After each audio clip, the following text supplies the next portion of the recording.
Meredith was really putting the power to the pedals, and I just stuck on her like glue. I knew that this was a stellar field today here in Gloucester, and the conditions were great, and if I could just hang with her, I thought I could give her a run for the money at the end. But you know, every foot on the course counts, so you can't count your victories too far in advance.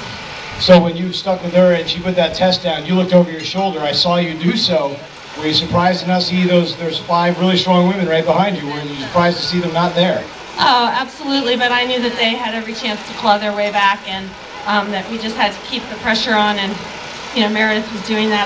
I really had to ride a more tactical, strategic race today, and so it's a great improvement over last year. I've really enjoyed coming to Gloucester, and I think the fans are great, and the support here is great.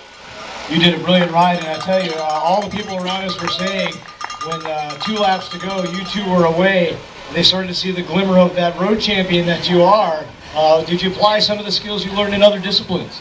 I absolutely did, but let's not forget Meredith is a former road champion as well. I just happened to be a criterium champion, and I think we were well matched on this course. You know, she could have done exactly the same thing. It was a short distance from the final corner, but yeah, I try to use everything I have, both my strength and my mental prowess, to get to the finish line first.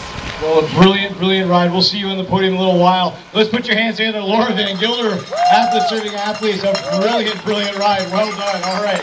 Well done. We're going to see her up on the podium hoisting. Certain what I was capable of, but every dig that Meredith put in, I was able to hold on to, and I thought, if I can do this till the end. Did it feel a bit like criterium, because you look really low in your jobs behind Meredith, just kind of getting through those corners? Yeah, you know, there was a little bit of wind today, and I wanted to absolutely make the most of everything. I mean, Meredith has stepped up her game so much that I knew I couldn't make a single mistake, and I had to use everything I could to stay with her and then maybe beat her.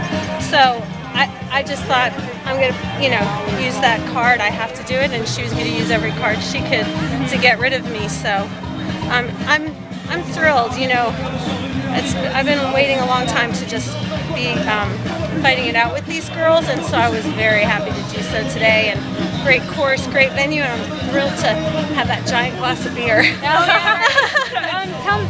Tell us a bit about the technical section here where you overtook Meredith. The final lap.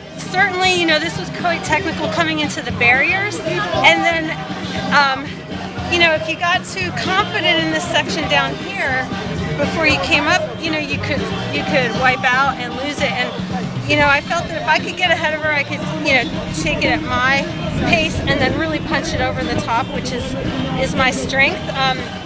I felt okay if I was going to come from behind her, but really that was where I wanted to make my move. And you know, despite it being kind of a far distance from the finish, I felt, you know, confident with that. But you know, you kind of plan where you're going to make your move, but sometimes you just have to go with a gut feeling. And I was right. She gained a little distance on the barriers because of her nice long legs, and I kind of surged back, and I decided to just keep the momentum rather than wait for later. And I think sometimes you have to do that. Okay, good. Thanks so much, guys. All sorts of good stuff. Meredith Miller. So you got second today. Can you tell us about the race? You had Laura on your wheel. Were you trying to shake her off before the finish? Yeah, I was trying, but the hard part is this, you know, I think we're both powerful riders. So usually where that's my advantage, it's her advantage too. And so I should have played, instead of trying to ride her off my wheel in the straights, I should have played some of the turns a little bit different. But these are all the things that I'm learning. My teammates are telling me after the race. So things to think about for tomorrow. What did you think about the start? Yeah, it was good. It was kind of, you know, fast with the downhill into the grass right into the sand, you know, but it was good. Yeah. How'd you feel about the technical parts? He's a five-time there were a couple sections I wobbled on with the off-camber uphill turns. Please make some noise and welcome Tim Johnson. I figured it out after a while.